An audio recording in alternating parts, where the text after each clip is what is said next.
Thank you, Mr. West. And I'm older than you are, too, so I'll call you Mr. West. We are pleased to have as the next speaker the most recent Hockey Hall of Fame inductee and Kings Assistant General Manager, Rob Blake.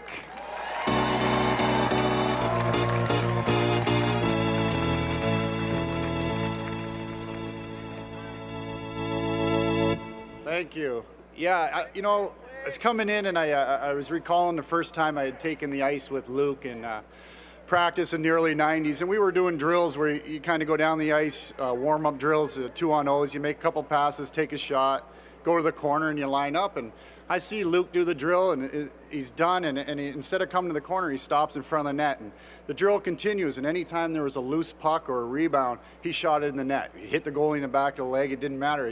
Every single puck in that drill ended up in the net. And so this didn't just happen that first drill, it happened every drill, every practice. So after about 2 weeks, I realized I don't think there was another guy that liked to score goals more than Luke, and he worked tremendously hard at that, that's for sure. So we like that.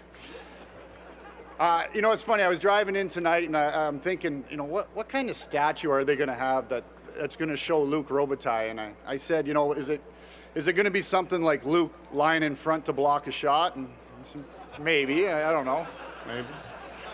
I said maybe it's something with Luke in the neutral zone, full speed with his jersey blowing in the wind, how fast he skates, and possibly could be.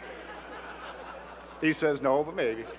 But then I started to think, I think any player and the guys here that played with Luke and anybody that was on the ice with him, you knew one thing. As soon as you're on the ice and you're in the offensive zone, if you got the puck to the net, it had a great chance of going in. Luke was either going to tip it, he was going to out-muscle the guy in front, and he was going to put it in.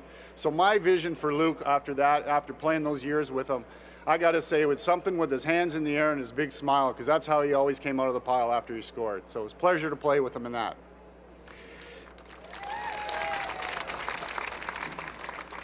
I think there's so much more, and we've talked a little bit about Luke, but the growth of hockey in California and the 2 decades he has spent here, I think what he's been able to do, he's taken his pride and his passion that he had for the game, and he brought it with him to the business side, and it's demonstrated throughout the group. I think he's a big result in where the Kings franchise is here today and the success they've had in the past few years. And I've seen him work the last couple of years setting up the AHL franchise in the Pacific Division, which will further the growth of hockey here. So to me, he is a true inspiration of why kids want to play hockey in California.